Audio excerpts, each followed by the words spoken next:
কেমন আছো বন্ধুরা? আশা করি সকলে ভালো আছো। আমি আজকে তোমাদের জন্য একটা নতুন ভিডিও নিয়ে চলে আসলাম। ভিডিওটি হচ্ছে গোবর পাড়ায় মানে মুঠিয়া, যাকে বলে বুন্দা, মানে যেখানে যেখানকার ভাষা সেইভাবে বলে, সেই ভিডিওটা নিয়ে চলে আসলাম। তোমরা ভিডিওটি পুরোটা দেখো, স্কিপ না করে, এবং চ্যানেলটি সাবস্ক্রাইব করো। আর যারা সাবস্ক্রাইব করে দিয়েছো তাদেরকে অসংখ্য ধন্যবাদ। চলো তাহলে দেখা যাক ভিডিওটি।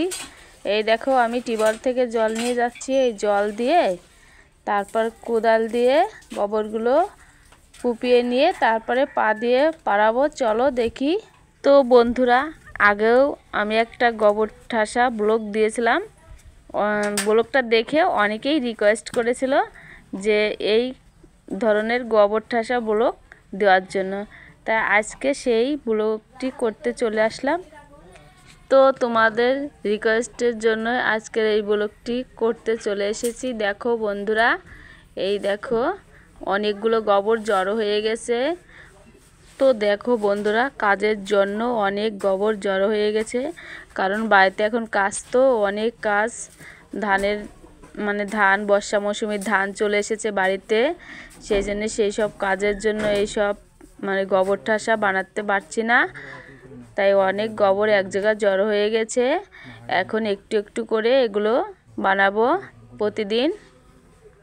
তো দেখো বন্ধুরা, গোবর লেগে যায় তো কাপড়টা নষ্ট হয়ে যায়, তাই ভালো করে কাপড়টা গুজে নিচ্ছি। আর এই যে জল দিচ্ছি, জল ভালো করে না দিলে দেখা যায় গোবরটা ঠাসা যায় না পা দিয়ে, আর সেই গোবরটা মোলামও হয় না। এবং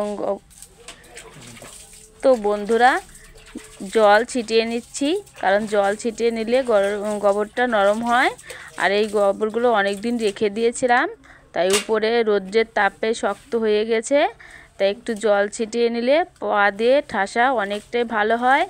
এই দেখো বন্ধুরা, একটু জল নিয়েছি বলে পা দিয়ে ঠাসাটা অনেকটা ইজি হচ্ছে।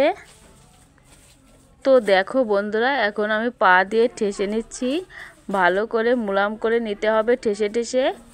এই দেখো, গোবরটা অনেকটাই শক্ত হয়ে গেছে, আমার পা দিয়ে ঠাসাটায় অনেকটাই কষ্ট হচ্ছে, আর অনেকটাই দেরি লাগবে, কারণ অনেক দিনকার শুকনা গোবর, পা দিয়ে ঠাসাটা অনেকটাই কষ্ট হয়, আর মুলাম হতেও দেরি লাগে।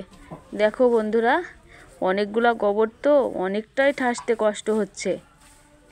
তো দেখো বন্ধুরা, ওই পাশে কিছু গোবরের লাঠি তৈরি করেছি গোবরটা ঠেসে, আর এই পাশে অনেকগুলা গোবরই জড়ো হয়ে গেছে, কারণ খাওয়া দাওয়ার শেষে কাজ ধান, বর্ষা মৌসুমে ধান এসেছে, তো সেই ধান নিয়ে ব্যস্ত থাকা হয়, তাই গোবরটা ঠেসে বানানোর সময় থাকে না, তাই এদিক ওদিক করতে করতে অনেকগুলা গোবর জড়ো হয়ে গেছে।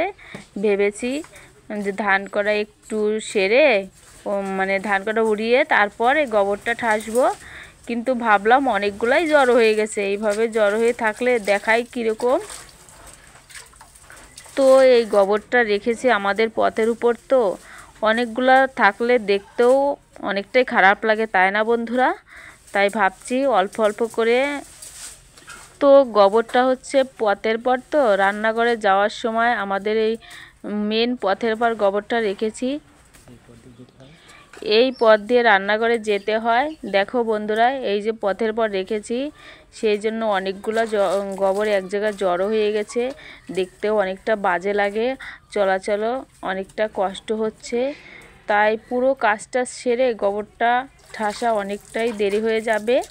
তাই আজকে ভাবছি কিছুটা গোবর ঠেসে নেই, আর কিছুটা লাঠি তৈরি করি, কারণ কি একবারে যদি রেখে দেই তাহলে এই পথ দিয়ে চলাচল করা অনেকটাই কষ্ট হয়, তাই আস্তে আস্তে করে গোবর ঠেসে নেই।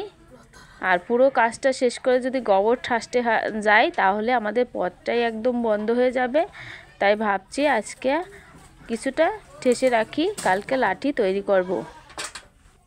বাড়িতে জায়গা কম, তো তাই গোবরটা রাখার মতন কোনো জায়গা নেই, এই জায়গায় রেখেছি, কারণ এদিক ওদিকে রাখার মতন কোনোই জায়গা নেই, কারণ তো বাড়িতে অল্প একটু জায়গা, এমনটা হয়েছে দেখা যায় গরু থাকে, আর মাছ উঠানে তো আর গোবর ঢেলে রাখা যায় না, তাই রান্নাঘরের এই সাইডে রেখে এনেছি।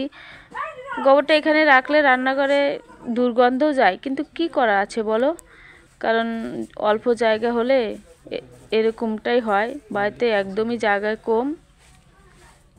তো বন্ধুরা, আমার এই গোবর ঠাসা ব্লগটি যদি তোমাদের ভালো লাগে অবশ্যই তোমরা পুরোটা দেখো স্কিপ না করে, আর ভিডিওটা দেখে লাইক দিয়ে দিও আর চ্যানেলটি সাবস্ক্রাইব করো। আর যারা করে দিয়েছো তাদেরকে অসংখ্য ধন্যবাদ, আর যারা করোনি তারা প্লিজ বন্ধুরা সাবস্ক্রাইব করে আমার পাশে থেকো। তোমাদের সাহায্য আমাদের বিশেষ দরকার। পা দিয়ে ঠাসতে ঠাসতে একটু হাঁপিয়ে নিয়েছি, তো তাই একটু হাত দিয়ে গোবরটা সরিয়ে নিচ্ছি। দেখো বন্ধুরা, গোবরটা এক জায়গা করে নিচ্ছি, আর এখন এই গোবরটা আস্তে আস্তে করে মানে দলা দলা করে নেব। পথের উপর চলে এসেছে, তাই হাত দিয়ে ছেনে উপরের দিকে রেখে দেখো বন্ধুরা, এই দেখো হাত দিয়ে ছেনছি, দলা দলা করে রেখে দিচ্ছি, তারপরে উপরে রেখে দেব। তো দলা দলা করে রাখবো, কারণ পা দিয়ে ঠাসতে ঠাসতে গোবরটা পথের উপর চলে এসেছে। দেখো বন্ধুরা, দলা দলা করে রেখে দিচ্ছি, কারণ পথের উপর চলে এসেছে, পথ দিয়ে তাহলে চলাচল করতে পারবো না, তাই পথের এদিক দিয়ে হাত দিয়ে কেটে কেটে উপরের দিকে উঠাচ্ছি, এক জায়গায় করে রাখছি। দেখো বন্ধুরা, তা না হলে আমাদের রান্নাঘরে যাওয়া। তো হাত দিয়ে গোল গোল করে রাখছি এই কারণে, কারণ পরবর্তীতে দেখা যায় কি লাঠি বানানো সহজ হবে। আবার একটু ভিজিয়ে নিচ্ছি, কারণ একবারে তো আর সব পারানো সম্ভব নয়। আগে যেটুক ভিজিয়ে নিয়েছিলাম সেটুক তো ভালোভাবে গোবরটা ঠেসে নিয়েছি, এখন আবার একটু ভিজিয়ে নিলাম। টাটা বন্ধুরা, এখন আমি যাচ্ছি হাত ধুতে, চলো। তো টিউবওয়েল পরে চলে এসেছি। দেখো, দয়া করে প্লিজ লাইক দিও, সাবস্ক্রাইব করে দিও, আর আমার পাশে থেকেও সাবস্ক্রাইব করে প্লিজ বন্ধুরা। হাতে পায়ে দেখো বন্ধুরা, অনেক গোবর লেগে গেছে, ভালোভাবে হাত পা ধুয়ে নেব। তো দেখো, তো টিউবওয়েল থেকে এখন পাটা ভালোভাবে কষলিয়ে ধুয়ে নেব।